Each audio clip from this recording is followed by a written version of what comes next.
They say a man's home is his castle. Mine was about to get sacked by Attila the Hun in Lululemon. I'm Matt Rourke, 39 years old, IT systems engineer for a mid-sized Dallas firm that makes software nobody understands but everybody needs. I fix things for a living. Servers, networks, the occasional printer that's achieved sentience and decided to rebel against humanity. What I couldn't fix was my marriage, though God knows I tried everything short of percussive maintenance. My wife Zoe sat across from me at our kitchen table, stabbing her quinoa salad like it had personally offended her. She's 37, works in HR for a medical supply company, and has the kind of ambition that could power a small city. These days, she looked at me the way most people look at expired milk, with barely concealed disgust and a strong desire to throw me out. Trent thinks we should refinance the house, she said, without looking up from her phone. Trent, her ex-boyfriend from college, who'd recently moved back to Dallas. Trent Barlow, real estate broker, owner of a souped-up Range Rover that probably cost more than my annual salary, and the kind of guy who wore cologne to the gym. I'd met him exactly once, at a barbecue thrown by Zoe's friend Janelle, where he'd spent 20 minutes explaining why my Honda Civic was a statement about settling for mediocrity. Since when does Trent have opinions about our mortgage, I asked. Zoe's fingers never stopped typing. He's in real estate, Matt. He knows about these things. Before we dive deeper into this story, I have one small request. Please subscribe, drop a like, and tell me in the comments what city you're watching from. So do I. I'm the one who's been paying it for 15 years. She finally looked up, her green eyes cold as January in Minnesota. If you don't like me talking to my ex, then leave. The words hung in the air between us like a challenge. In the old days, I would have backpedaled, apologized, maybe suggested couples counseling again. But something had shifted in me over the past few months, watching her drift away while pretending everything was fine. Okay, I said. Her phone clattered onto the table. What? Okay, I'll leave. I stood up, grabbed my coffee mug, and headed for the sink. But since it's my name on the deed, and I'm the one making the payments, you'll be the one doing the leaving. The silence that followed was so complete, I could hear our neighbor's dog barking 3 houses down. When I turned around, Zoe was staring at me like I'd just announced my intention to join the circus. You can't be serious. Completely serious. I rinsed my mug with deliberate care. You want to discuss our finances with Trent? Great. You can do it from his place. That night, after Zoe had stormed off to her sister's house, and our daughters Tessa and Abby were asleep, I did what any self-respecting IT professional would do. I checked our home security system. We'd installed cameras 6 months ago after a rash of package thefts in the neighborhood. Zoe had insisted on the expensive ones with cloud storage and motion detection. For the girls' safety, she'd said. I thought it was excessive, but now I was grateful for her paranoia. The footage from the past week made for interesting viewing. There was Zoe, Tuesday afternoon, letting Trent into our house while I was at work. There they were on Wednesday, sitting very close together on my couch. Thursday's recording showed them in what could generously be called a passionate embrace in my kitchen. Friday's footage wasn't suitable for family viewing. I sat in my home office, staring at the screen, feeling something cold and sharp settle in my chest. Not heartbreak. I'd moved past that months ago. This was something else. Something that felt like the moment you realize the game you've been playing fair has been rigged from the start. My phone buzzed. A text from Zoe. We need to talk. Coming home tomorrow. I typed back. Your stuff will be on the porch. 3 dots appeared, disappeared, appeared again. Finally, you're being ridiculous. I'm being efficient, I replied. Check your email. I'd already drafted the message, complete with video attachments. Nothing illegal, just a highlight reel of her greatest hits, with timestamps and a brief professional summary. I hit send and poured myself a whiskey. The next morning, I boxed up Zoe's belongings with the same care she'd shown for my feelings. Her clothes went into garbage bags. Her books and personal items got slightly better treatment, actual boxes, though I didn't bother with bubble wrap. The expensive skincare products she'd been buying lately went into a cooler with ice packs. I'm vindictive, not wasteful. Mrs. Vickers from next door showed up at my fence, sharp as ever. She's 72, retired, and the neighborhood's go-to source for information. Spring cleaning, Matt? She asked, eyeing the boxes on my porch. Something like that, I said, loading another bag into my truck. Zoe's car wasn't here last night. Nope. She waited for more information. When it didn't come, she tried a different approach. That's a lot of women's clothes. Yep. I could practically see the gears turning in her head. By noon, half the neighborhood would know something was up. By dinner, they'd have the whole story, probably with embellishments. I drove to Trent's house, a McMansion in a newer development where every lawn looked like it belonged on a golf course. His Range Rover sat in the driveway, freshly washed and gleaming. I started unloading boxes onto his porch, stacking them neatly beside his front door. The door opened when I was halfway through. Trent appeared, wearing gym shorts and a tank top that showed off his CrossFit membership. He looked confused, then annoyed. What the hell is this? Delivery, I said, setting down another box. Sign here. I held out a clipboard with a single sheet of paper. He read it, his face cycling through confusion, anger, and what might have been fear. The note was simple. Enjoy the leftovers. She's all yours now. You can't just... Actually, I can. These are her belongings, and this is your address. Basic property transfer. I set the last box down and handed him the clipboard. Unless you'd prefer I donate everything to Goodwill. He signed without reading the fine print. Big mistake. A week later, Zoe showed up at my door with suitcases and a look that could have melted steel. She'd lost weight, and not in a good way. Her usually perfect hair was pulled back in a messy ponytail, and she wasn't wearing makeup. Can I stay? She asked. I leaned against the doorframe, taking my time with the answer. Behind her, I could see Mrs. Vickers pretending to water plants while straining to hear every word. That depends, I said finally. Are you asking as my wife, or as Trent's girlfriend who needs a place to crash? Her composure cracked just a little. It's complicated. No, it's really not. I stepped aside. But come on in. We should probably discuss this where the neighbors can't hear. She dragged her suitcases inside, and I closed the door behind her. In the living room, she turned to face me, and I saw something I hadn't seen in months. Uncertainty. Trent and we had a fight. About what? About you. About this. She gestured around the room. He thinks I should just file for divorce and take half of everything. And what do you think? She sat down on the couch, the same couch where she'd been making out with her ex a week ago. I think I made a mistake. Which mistake would that be? Cheating on me or getting caught? The words hit her like a slap. She flinched, then straightened her shoulders. I never meant for it to happen. But it did happen. Multiple times. In our house. In our bed. I sat down across from her, keeping my voice level. So here's what's going to happen. You can stay, but on my terms. Guest bedroom. No overnight visitors. And if you want to work things out, you cut all contact with Trent. That's not fair. Fair? I laughed, and it wasn't a pleasant sound. You want to talk about fair? Fair would be me posting those security videos on Facebook. Fair would be me calling your boss and letting her know why you've been taking so many long lunches lately. Her face went white. You wouldn't. Try me. We stared at each other across the coffee table, and I saw the exact moment she realized the balance of power had shifted. The old Matt, the one who'd spent 15 years trying to make her happy, was gone. In his place sat someone harder, colder, and a lot less forgiving. Fine, she said. Your terms. I smiled, but it didn't reach my eyes. Good. Welcome home, honey. And so it begins, I thought, watching her drag her suitcases toward the guest room. You wanted to play games, Zoe. Let's see how you like playing by my rules. Living with your estranged wife is like sharing space with a beautiful, dangerous animal that might bite you at any moment. Zoe moved through our house like a ghost, polite but distant, trying to pretend the past month hadn't happened. The girls adjusted better than I'd expected. Tessa, our 14-year-old, had inherited my sarcasm and her mother's intelligence, a combination that made her formidable and, occasionally, terrifying. She'd figured out something was wrong weeks ago. So, Mom's sleeping in the guest room because, she asked over breakfast, stirring her cereal with the lazy precision of a teenager who had nowhere urgent to be. Because your father is being unreasonable, Zoe said, not looking up from her laptop. Actually, I said, refilling my coffee, it's because your mother forgot she was married. Tessa's spoon paused mid-stir.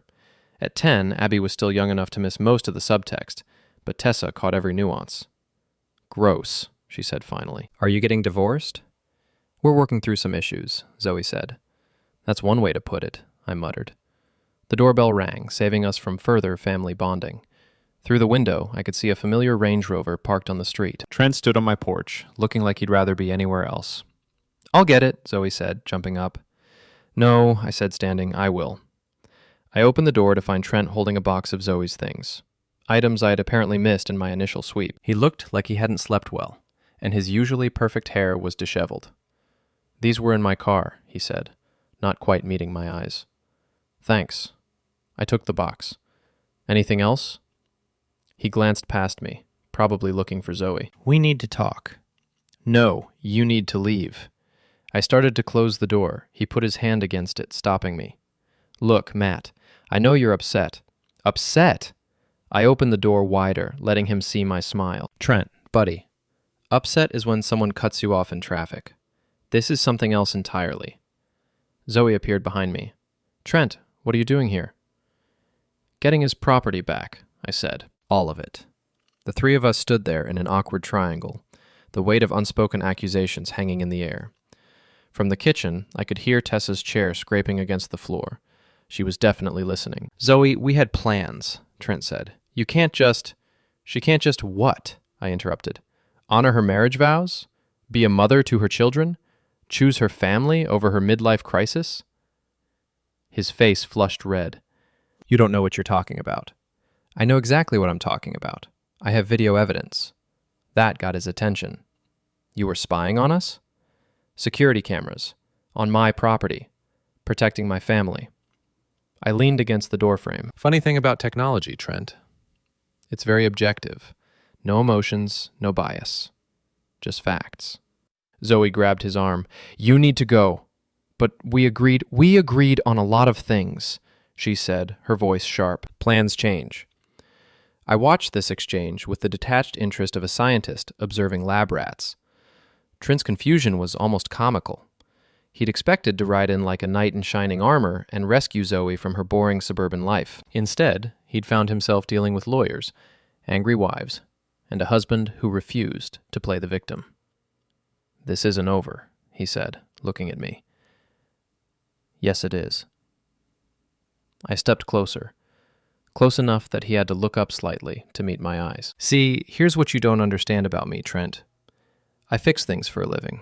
Broken systems, corrupted files, problems that other people can't solve. And right now, you're a problem."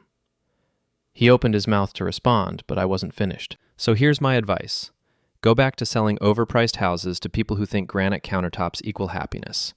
Find a nice single woman who appreciates your charm. Because this one," I nodded toward Zoe, "this one comes with complications you're not equipped to handle." Mrs. Vickers had appeared in her yard again, this time with hedge clippers that she wasn't using. 2 houses down, I could see another neighbor pretending to check his mailbox. The whole street was getting a show. Trent looked at Zoe one more time, waiting for her to say something. When she didn't, he turned and walked back to his Range Rover. I noticed he was limping slightly, probably pulled something at CrossFit. "That was unnecessary," Zoe said as we watched him drive away. "Was it?" Because from where I'm standing, it looked like problem resolution. She followed me back into the kitchen, where Tessa was making a show of reading something on her phone while clearly listening to every word. "You humiliated him," Zoe said. "Good. He deserved it. In front of the neighbors. Even better. Now everyone knows where we stand." Tessa looked up from her phone. "Dad, what's video evidence?" Zoe went rigid. "Nothing, honey." "Your father is just security camera footage," I said. "When people do things they shouldn't do, sometimes cameras catch them doing it." "Matt," Zoe warned. "What kind of things?" Tessa asked. "Things that hurt families," I said, looking directly at Zoe. "Things that break promises." The silence that followed was broken by my phone buzzing. A text from an unknown number. "This isn't over." I showed the screen to Zoe. "Your boyfriend's feeling chatty." She read the message, and I watched her face cycle through several emotions before settling on resignation. "I'll talk to him." "No, you won't. You'll block his number, delete his contact information, and if he shows up here again, you'll call the police." You can't just, I can, and I will. Those are the terms, remember? Your choice. She stared at me for a long moment, and I could see her calculating options, weighing consequences. Finally, she pulled out her phone and, with deliberate movements, blocked Trent's number. Happy? She asked. It's a start. That evening, after the girls were in bed, Zoe cornered me in my office. I was reviewing some code for a client, trying to pretend my life hadn't become a daytime drama. We need to establish some ground rules, she said. I thought we already did that. I mean for the long term. If we're going to make this work, are we? I swiveled my chair to face her.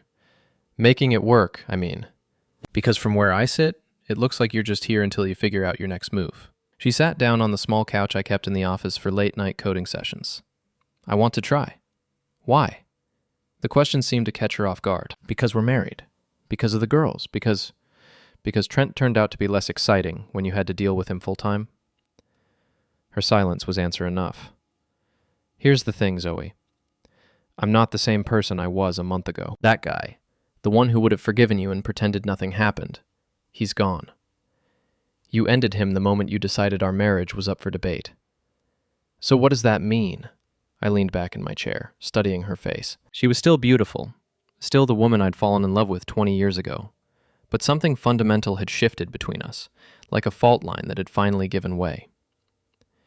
It means if you want to stay, you earn it. Every day. And if you decide you'd rather be somewhere else, the door's right there. She nodded slowly. And if I stay? If I do the work? Then maybe, eventually, we figure out what comes next. It wasn't forgiveness, and it wasn't a promise, but it was honest, which was more than we'd had in months. Later that night, I checked the security cameras out of habit. Everything was quiet. No unexpected visitors, no drama on the front porch. But as I scrolled through the day's footage, I noticed something interesting. At 3:47 p.m., while I'd been at work and Zoe had been at her office, Trent's Range Rover had driven slowly past our house. Not stopping, just looking. I saved the video file and made a mental note to upgrade our security system. Something told me we were going to need it. The first sign that Trent wasn't ready to accept defeat came 3 days later in the form of a phone call to my office. My coworker Jake answered, then transferred it to me with a puzzled expression. Some guy asking about your situation at home, he said. Wouldn't give his name. I picked up the phone. Matt Rourke. We need to talk. Trent's voice, tight with barely controlled anger. No, we really don't. I put the call on speaker and started recording, a habit I'd developed since becoming suspicious of everyone's motives. You can't keep her prisoner. I'm not keeping anyone prisoner. Zoe's free to leave anytime she wants. She's scared of you. That was interesting. Scared of what, exactly? Your temper. The way you threatened me. She says you've been different lately. I leaned back in my chair, genuinely curious about where this was going. Different how? Controlling. Manipulative. She's afraid of what you might do if she tries to leave. Huh. I made a note on my desk pad. And she told you this when? Silence. Because according to her phone records, which I have access to, being her husband and all, she hasn't contacted you since she blocked your number. More silence. So either you're lying or she's been using a different phone to talk to you, which would be a violation of our agreement. Look, I don't want any trouble. Then stop calling my office, stop driving past my house, and stop trying to interfere with my marriage. I hung up and immediately called my lawyer, Miss Carter. She's a sharp woman in her 50s who specializes in family law and has the kind of reputation that makes opposing counsel nervous. I need to know my options, I told her after explaining the situation. For the harassment, you can file for a restraining order if it escalates. For the marriage, that depends on what you want. I want to protect my kids and my assets. Then document everything. Keep records of all contact attempts, save any threatening messages, and whatever you do, don't engage in any behavior that could be construed as retaliation. What counts as retaliation? Anything that could be seen as harassment, intimidation, interference with his business or personal life. What about creative problem solving? She was quiet for a moment. Matt, I've been doing this for 20 years. Whatever you're thinking, think twice. I'm just exploring options. Explore legally and carefully. That evening, I had a conversation with Simon, my best friend since college. He owns a motorcycle repair shop and has the kind of practical wisdom that comes from dealing with difficult people and stubborn machines.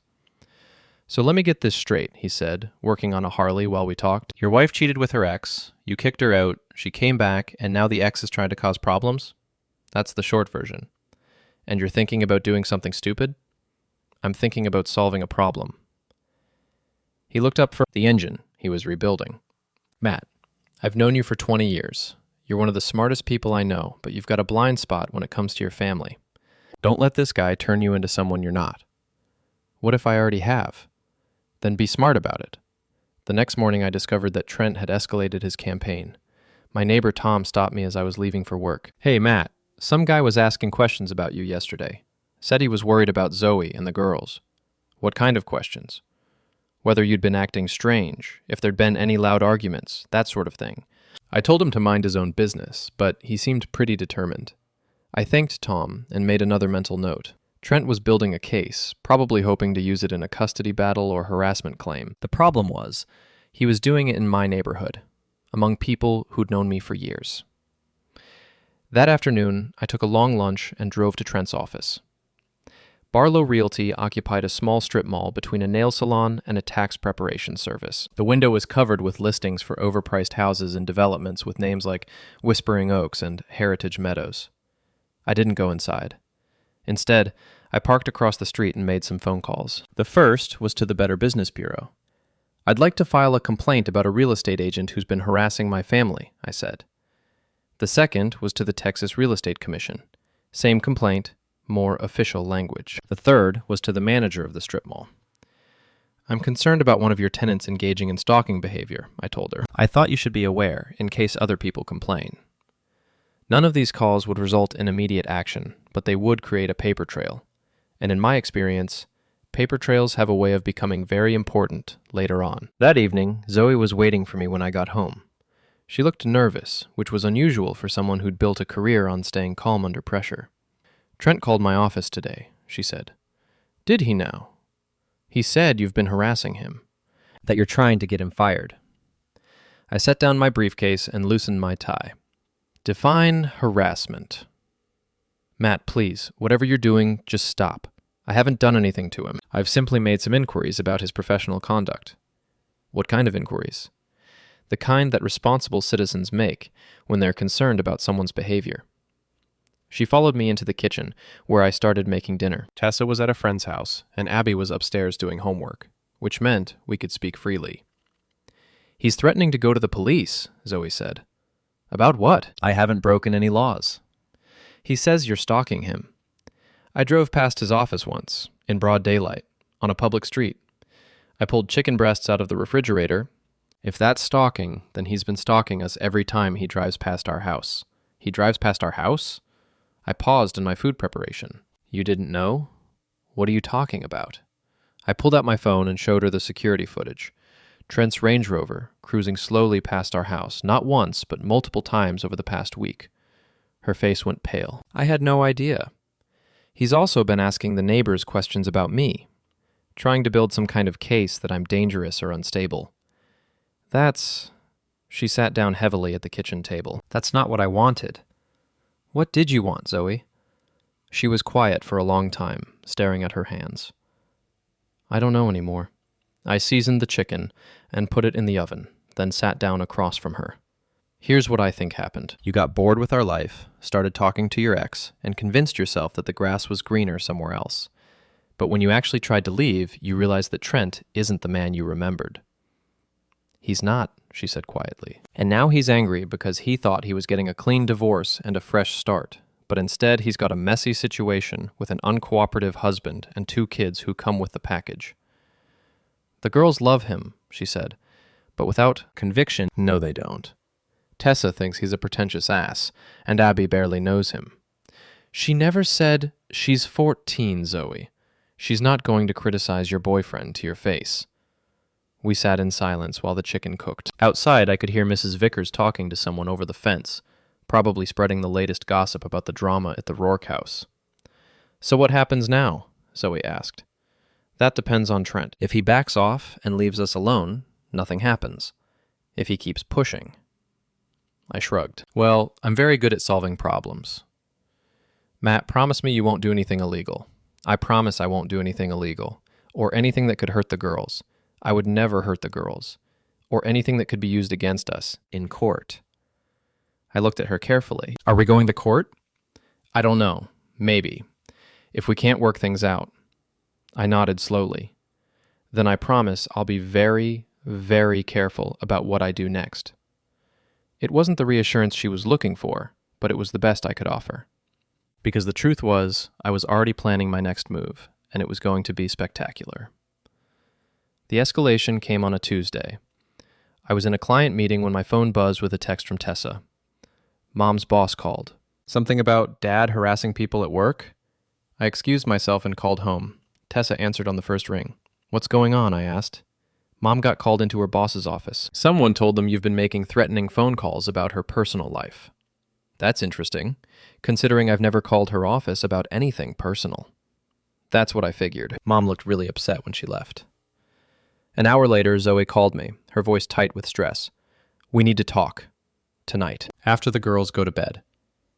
She was waiting in the living room when I got home, still in her work clothes, but looking like she'd been through a blender. Her usually perfect makeup was smudged, and her hands were shaking slightly. Miss? Legrand called me into her office today, she began. Someone told her that my husband has been calling our clients, making accusations about my professional conduct. What kind of accusations? That I've been using company resources for personal business, that I've been having an affair with a client, that I'm unreliable and shouldn't be trusted with sensitive information. I sat down across from her, keeping my expression neutral. And have you been doing any of those things? That's not the point. Actually, it's exactly the point. Are the accusations true? She looked away. Some of them. Which ones? I may have used the company phone to make some personal calls. And I did meet Trent for lunch a few times during work hours. On company time? Yes, but using company resources to facilitate an extramarital affair. I leaned back in my chair. Yeah, that's definitely grounds for disciplinary action. I could lose my job, Matt. Yes, you could. Don't you care? I considered the question seriously. 6 months ago, I would have cared. I would have called your boss myself, explained that it was a misunderstanding, maybe even taken some of the blame. But that was before I found out my wife was screwing her ex-boyfriend in our kitchen. So this is revenge? This is consequences. You said you didn't call my office. I didn't. But I did make some inquiries about Trent's business practices. It's possible that during those conversations, your name came up. Her face went white. What kind of inquiries? The kind that responsible citizens make when they're concerned about professional misconduct. Matt, you have to fix this. No, I don't. You created this mess. You get to clean it up. She started crying then. Not the manipulative tears she'd used during arguments in the past, but genuine, desperate sobs. I'm sorry. I'm so sorry. I know I screwed up, but I can't lose my job. We need the income. We needed a lot of things, Zoe. We needed honesty. We needed loyalty. We needed a wife and mother who put her family first. I can be that person again. Can you? Because from where I sit, it looks like you're only sorry because you got caught. The front door opened, and Tessa walked in with her backpack, and a look that suggested she'd heard at least part of our conversation. Everything okay? She asked, glancing between us. Your mother's having some problems at work, I said. What kind of problems? Zoe wiped her eyes. Nothing for you to worry about, honey. Is it because of the divorce? The question hung in the air like smoke from a fire nobody wanted to acknowledge. We're not getting divorced, Zoe said quickly. Are we not? I asked. Tessa looked at me with the kind of direct gaze that reminded me why teenagers are so unsettling. Dad, are you and Mom getting divorced? That depends on your mother. Matt, Zoe warned. No, she's old enough to hear this. I turned to Tessa. Your mother made some choices that hurt our family. Now she's dealing with the consequences of those choices. Whether we stay married depends on whether she's willing to do the work to fix what she broke. What kind of choices? The kind that involve other people who aren't your father. Tessa's expression didn't change, but I saw understanding flicker in her eyes. She'd suspected for weeks, maybe months. "Gross," she said finally, echoing her earlier reaction. "Yeah," I agreed. "Pretty gross." Zoe stood up abruptly. "I'm not having this conversation with my daughter."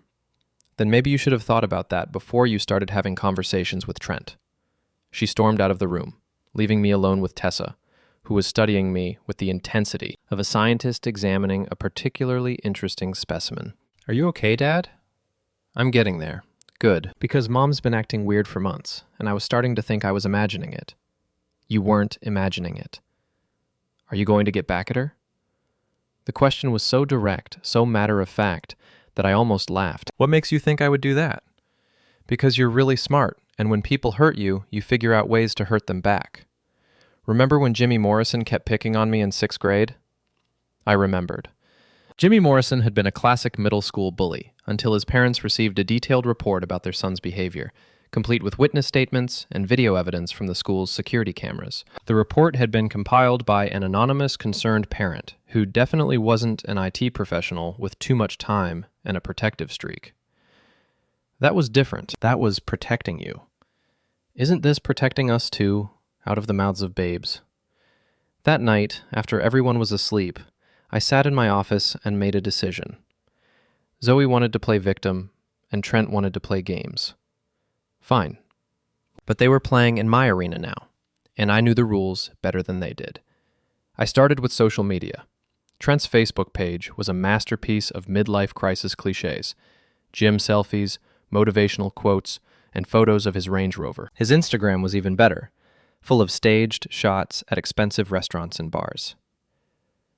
But what really caught my attention were the location tags. For the past month, while he'd been dating my wife, Trent had also been checking in at restaurants and hotels with at least 3 other women.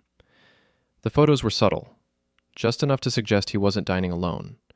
But the pattern was clear. I screenshot everything and created a timeline.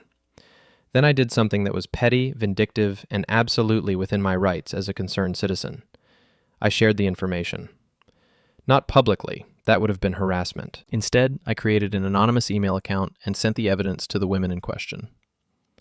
All of them had public social media profiles, and all of them seemed to think they were in exclusive relationships with Trent. The first response came within an hour. A woman named Jessica, who'd been tagged in several of Trent's posts, sent a message to his Facebook page. "Thanks for dinner last night. Can't wait to see you again soon." The second response came 2 hours later. Another woman, another public declaration of affection. Another tag on a post that made it clear she thought she was his only girlfriend. By morning, Trent's Facebook page looked like a battlefield. 3 different women were arguing in the comments, each claiming to be his girlfriend, each posting evidence of their relationship. The photos I'd sent them were being shared and discussed in real time. I was drinking my morning coffee and watching the drama unfold when Zoe came downstairs, already dressed for work. "Trent's not answering his phone," she said. "Maybe he's busy." She poured herself coffee and checked her own phone. "This is weird. Janelle just texted me asking if I knew Trent was seeing other people." "Is he?" "Of course not. We were..." She stopped, realizing she was about to admit to ongoing infidelity. "You were what?" "Nothing. Never mind." I handed her my phone, open to Trent's Facebook page. "You might want to see this." She read for a few minutes, her face cycling through confusion, anger, and what looked like embarrassment. The comments section had exploded overnight. Dozens of messages from friends, clients, and strangers, all weighing in on Trent's apparent juggling act. "This can't be right," she said. "Screenshots don't lie." "But he told you what you wanted to hear, just like he told Jessica and Amanda and what's-her-name with the fake eyelashes." She handed back my phone and sat down heavily at the kitchen table. "I feel like an idiot." "You should. That's not helpful. It's honest. So what happens now?" I finished my coffee and stood up. "Now you decide what you want. Do you want to keep chasing a man who's been playing you from the beginning? Or do you want to try salvaging what's left of your marriage? And if I choose the marriage, then you prove it. Every day, starting with cutting all contact with Trent and focusing on being a wife and mother. And if I choose him," I smiled, but it wasn't a nice smile, "then you get to deal with the consequences of that choice. All of them. She was still sitting at the table when I left for work, staring at her phone like it contained the answers to questions she didn't know how to ask. By the time I got to my office, Trent's social media accounts had been deleted. But the internet is forever, and screenshots have a way of spreading. By lunch, half the real estate agents in Dallas had seen the evidence of his romantic multitasking. My phone rang at 2 p.m. Unknown number. "You son of a bastard," Trent's voice, raw with anger. "I'm sorry, who is this?" "You know exactly who this is." "Actually, I don't. This is an unknown number calling my work phone during business hours. You destroyed my reputation. I didn't do anything. Your reputation destroyed itself. Those women are crazy. They're making things up. Are they? Because those photos looked pretty real to me. I'm going to sue you for harassment. Good luck proving I had anything to do with it. I know it was you. You know a lot of things that aren't true. That seems to be a pattern with you." I hung up and immediately called Miss Carter. "I may need that restraining order sooner than expected," I told her. "What happened?" "Let's just say the problem is solving itself, but it's not going quietly." "Matt, please tell me you didn't do anything illegal." "I didn't do anything illegal." "Or anything that could be traced back to you?" "Nothing that could be traced back to me. Or anything that could be used against you in court." "Miss Carter, I'm a professional. I know how to cover my tracks." She sighed. "That's what I was afraid of." That evening, I came home to find Zoe waiting for me with a bottle of wine and what looked like a prepared speech. "I want to try," she said. "Really try. No more Trent, no more games. Just us, working on our marriage." "What changed your mind?" "I realized that everything you said about him was true. He was using me, just like he was using those other women. And I realized that I was about to throw away 20 years of marriage for someone who never cared about me at all." I sat down across from her, noting that she'd set the table with our good dishes and lit candles. "This is nice," I said. "Very romantic. Very calculated." "It's not calculated. It's sincere." "Is it? Because it feels like you're trying to seduce me back into being the old Matt, the one who would forgive and forget and pretend none of this happened." "I'm trying to save our marriage." "Our marriage doesn't need saving, Zoe. It needs rebuilding. From the ground up, and that's going to take more than wine and candles." She leaned forward, her eyes bright with what might have been desperation. "Then tell me what it takes." I looked at her, really looked at her, and saw a woman who was finally beginning to understand the magnitude of what she'd lost. Not just her marriage, but her safety net, her identity, her children's respect. "It takes time," I said finally, "and trust, and proof that you're the person you claim to want to be." "How do I prove that?" "You start by being honest. About everything. No more lies, no more half-truths, no more convenient omissions." "Okay. And you accept that the old rules don't apply anymore." "I'm not the same person I was before this started, and I'm never going to be that person again." "I understand." "Do you? Because the man you married would have taken you back by now. He would have been grateful for the chance to try again. But that man is gone, Zoe. You ended him the moment you decided our marriage was something you could leave whenever it no longer interested you." She started crying again, but this time I didn't feel the urge to comfort her. Instead, I poured myself a glass of wine and waited for her to compose herself. "So what happens now?" she asked. "Now we see if you're serious about doing the work, and if Trent is serious about leaving us alone." "And if he's not?" I smiled, and this time it was genuinely pleasant. "Then he's going to discover that I'm very, very good at solving problems." Outside, a car drove slowly past our house. Not Trent's Range Rover. That had been repossessed that afternoon, according to Simon, who had friends in the towing business. But someone was watching, waiting, planning their next move. The game was far from over. The transformation from victim to villain happens gradually, then all at once. One day you're the reasonable one, trying to save your marriage and protect your family.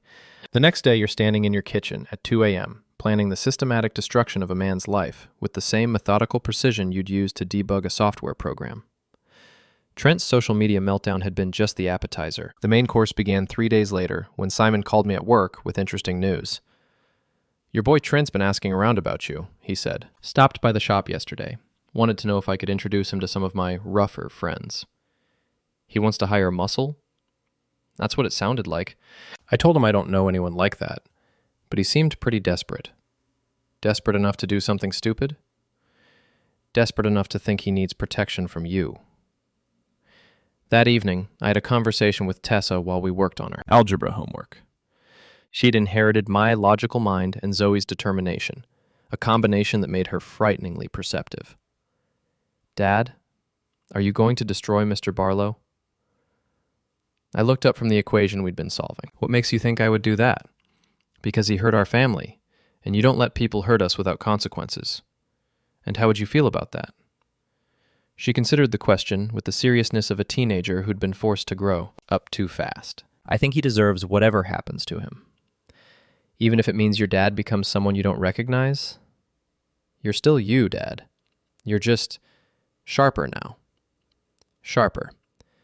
That was one way to put it. The next phase of my plan required some research. Trent's real estate license was public record, as were his recent transactions. What I found was interesting. Several deals that had fallen through at the last minute, a pattern of client complaints, and a business model that seemed to rely more on charm than competence. But what really caught my attention was his financial situation. The Range Rover repo Simon had mentioned was just the beginning. Trent was leveraged to the hilt. Fancy office lease, expensive apartment, lifestyle that required constant income to maintain. And according to his recent transaction history, that income had been declining for months. I made some phone calls. Not to harass anyone, I was very careful about that, but to share information with people who had a legitimate interest in Trent's professional conduct. The first call was to Marcus Webb, a client who'd left a scathing online review about Trent's handling of his home purchase. Marcus was happy to discuss his experience, especially when I mentioned that I was considering filing a complaint with the state licensing board. The guy's a snake, Marcus told me. Lied about the inspection results, tried to pressure us into waiving contingencies, and when we found problems after closing, he disappeared. Have you considered filing a formal complaint? I thought about it, but I didn't know where to start. I can help with that. The second call was to Jennifer Chen, another dissatisfied client whose review mentioned unprofessional behavior and conflict of interest. Jennifer had an even more interesting story. He was supposed to be representing us as buyers, she said, but we found out later he was also getting paid by the seller's agent. When we confronted him about it, he got aggressive. My husband was ready to file a police report. Why didn't you? We just wanted to be done with the whole mess. But if someone else is having problems with him.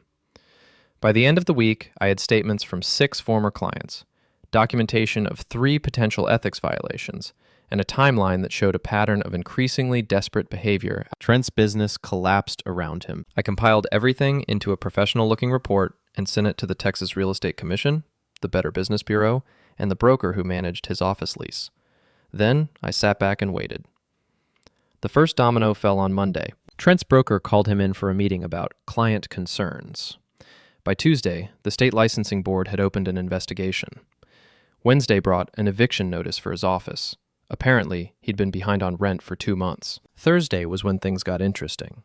I was having lunch at a sandwich shop near my office when Trent walked in. He looked like he'd been sleeping in his car, wrinkled clothes, unshaven, the kind of desperate energy that comes from too much caffeine and not enough food. He spotted me immediately and walked over to my table. "You son of a bastard," he said, loud enough that other customers turned to stare. "Excuse me? You know what you did." I looked around at the other diners, then back at him. "I'm sorry. Do we know each other?" "Don't play dumb with me." "Sir, I think you have me confused with someone else. I'm just trying to eat my lunch." He leaned over the table, close enough that I could smell the desperation on him. "I know it was you. The complaints, the investigation, all of it. I have no idea what you're talking about. My business is ruined. My reputation is destroyed. I'm going to lose everything." "That sounds terrible," I said, taking a bite of my sandwich. "Have you considered that maybe you brought this on yourself?" His face went red. "You think you're so smart. Actually, I know I'm smart. The question is whether you're smart enough to walk away before you make this worse for yourself. Are you threatening me? I'm eating lunch. You're the one making threats." Several people had their phones out now, recording the confrontation. In the age of social media, public meltdowns have a way of going viral. "This isn't over," he said. "Yes, it is. You just don't know it yet." He stood there for another moment, breathing hard, probably trying to decide whether to escalate further. Finally, he turned and walked out, leaving me to finish my sandwich in peace. That evening, Zoe was waiting for me when I got home. She looked nervous, which had become her default expression over the past few weeks. "Trent called me today," she said. "Did he now?" He's in bad shape, Matt. Really bad. He says he's lost his job, his apartment, everything. That's unfortunate. He thinks you're behind it. What do you think?" She studied my face, looking for some sign of the man she'd married. "I think you're capable of more than I ever realized." "Is that a problem?" "I don't know. Maybe. It's scary, seeing this side of you."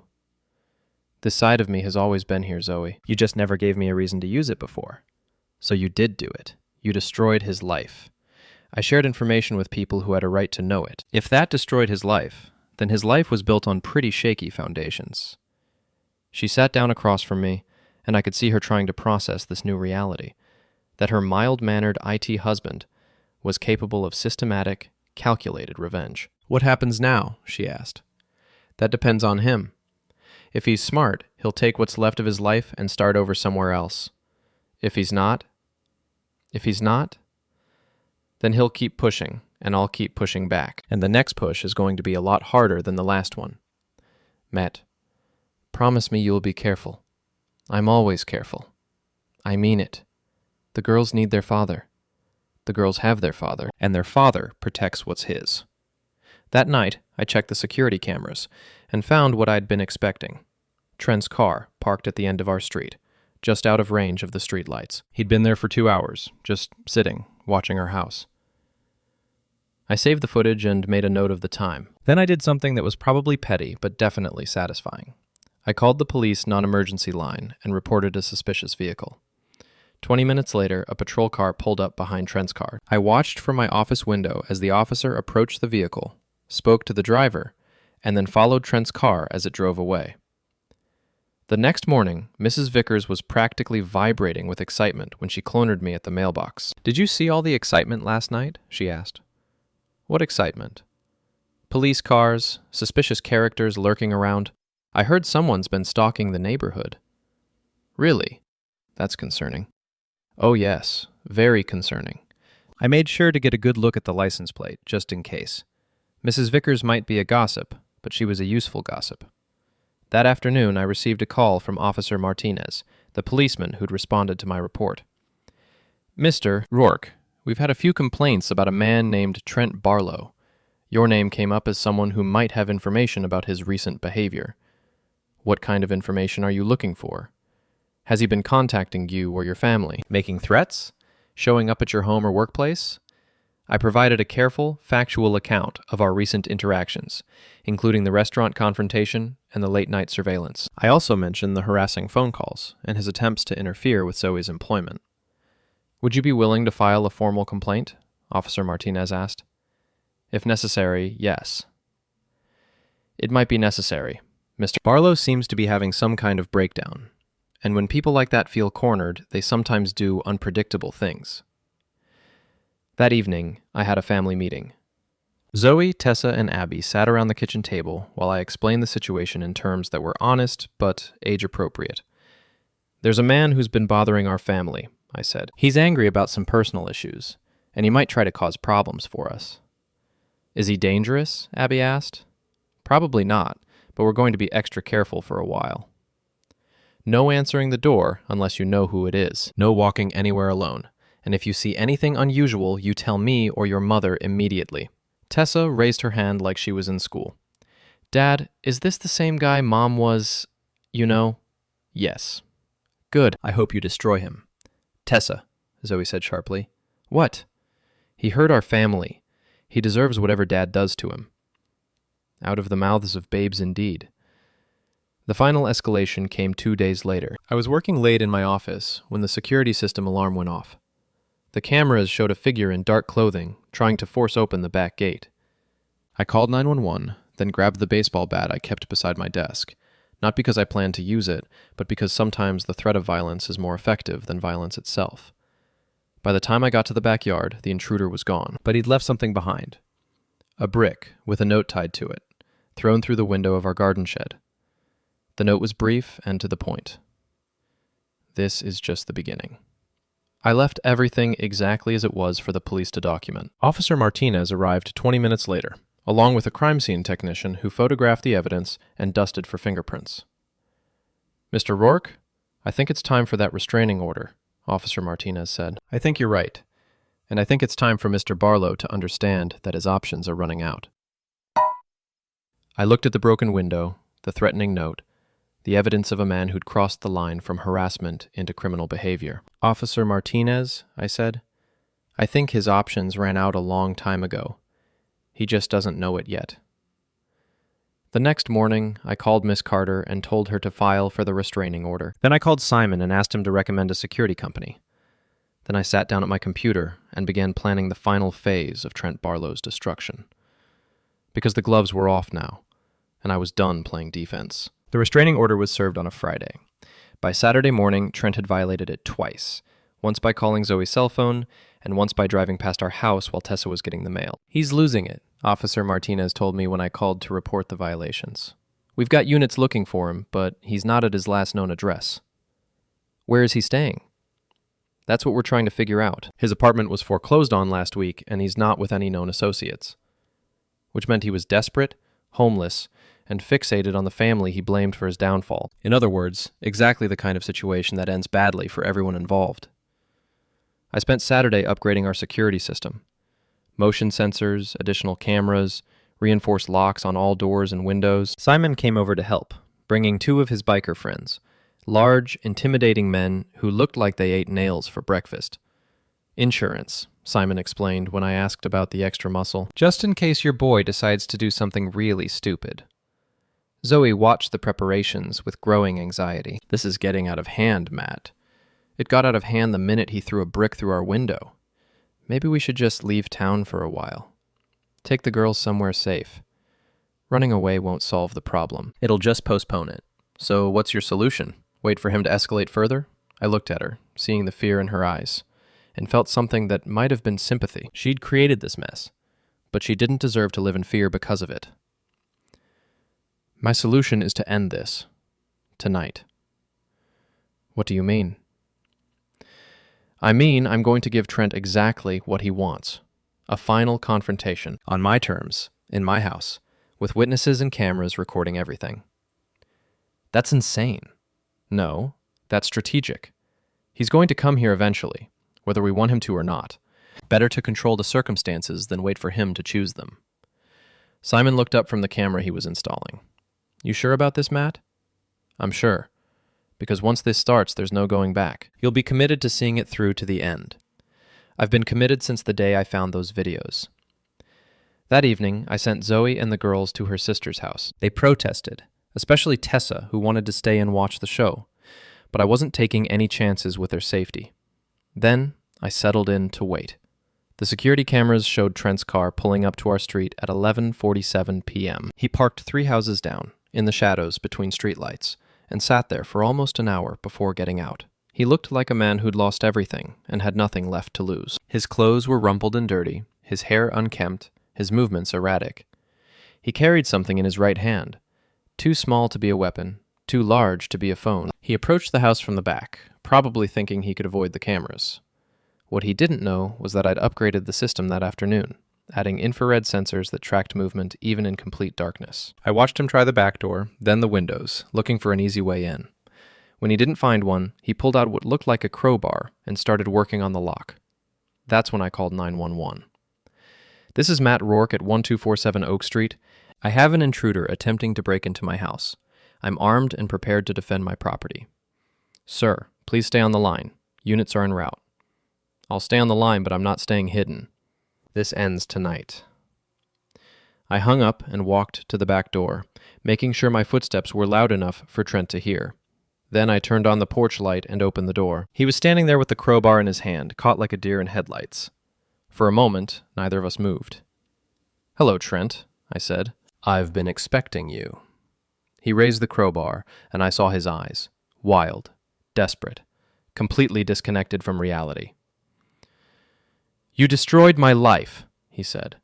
"No, I exposed your life. There's a difference.